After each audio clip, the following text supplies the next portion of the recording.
Raymond, could you teach me how to ice rap? Sure, Bubbles.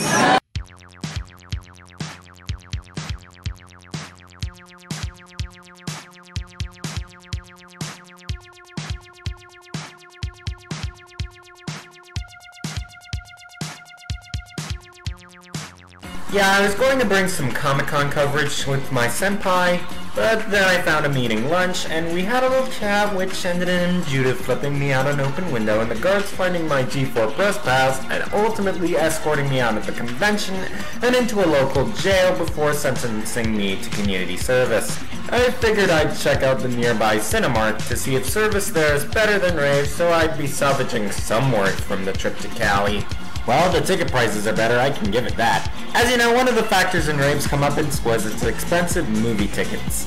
If you want to charge more, you gotta get us something extra like digital copies or some memorabilia like posters or toys or video games that require toys. As I made my way to the snack bar to get some popcorn like a smart buyer should, I wanted to at first get some Nestle's Coca-Cola and some hot dogs from Oscar Mayer. But then I figured, why not pig out on some M&M's and Rico's nachos too, and wash it down with some smooth, creamy, pepperoni pizza.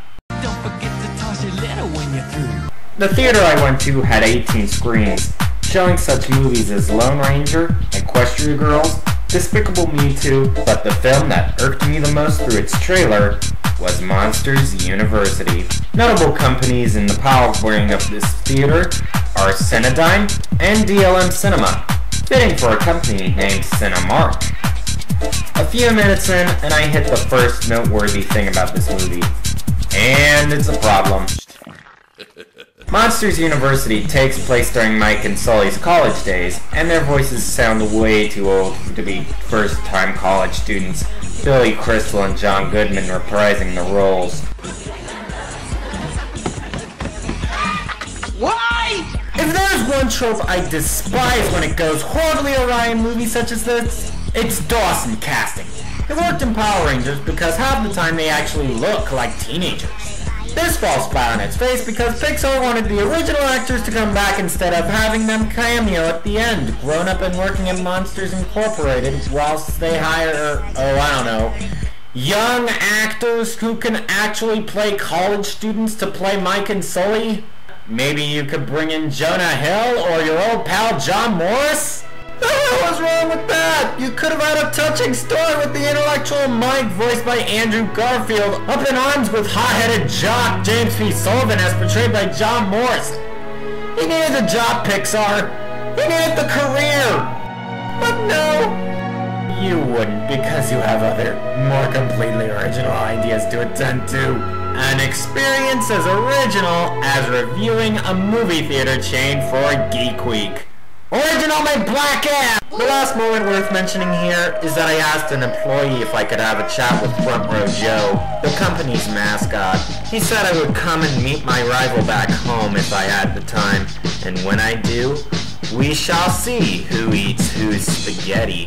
Bottom line, Cinemark is by far superior to Rave, and past me can go fuck himself, just as past Senpai can go fuck himself. If you like movies, oh yeah, you'll love this place. The food's great, the film quality's great, everything about it is great. Now I gotta prep for Deep Dish's birthday party, and my old bedtime buddy Mr. Netflix is about to make that happen. Before I commit the crime of Betty Bye, I want you to go over to this Kickstarter for this new game called Chroma Squad, where you can make your own Power Rangers series. And their ultimate goal of $110,000 yields an episode editor. Help them out whenever you can.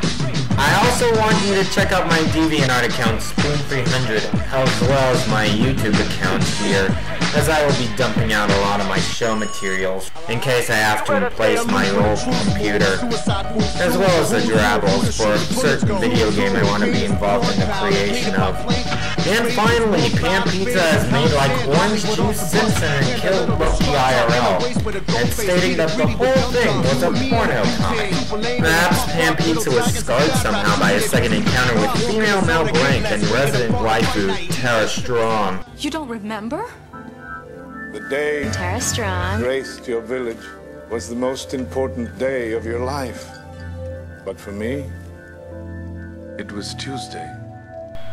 On a lighter note, the entire first continuity of the Digimon anime franchise is now on Netflix, and in addition to Saban Entertainment's quality English version, you get the original Japanese. Yes, I haven't been this thrilled since I boned my dead wife. You mean cloned her, right, sir? Sir? Next time on RebelTaxi, the Blob gets a memorial review. But Father, I'm alive! You are dead, and that is final, young man. Now get into your coffin. Geek Dish arrives and the show finally becomes good. These are not the shades you're looking for. Chaza causes the apocalypse. I don't want cosmic transmutation. And Little Karibo brings us more of his creative, witty humor. I don't really care for Naruto Abridged.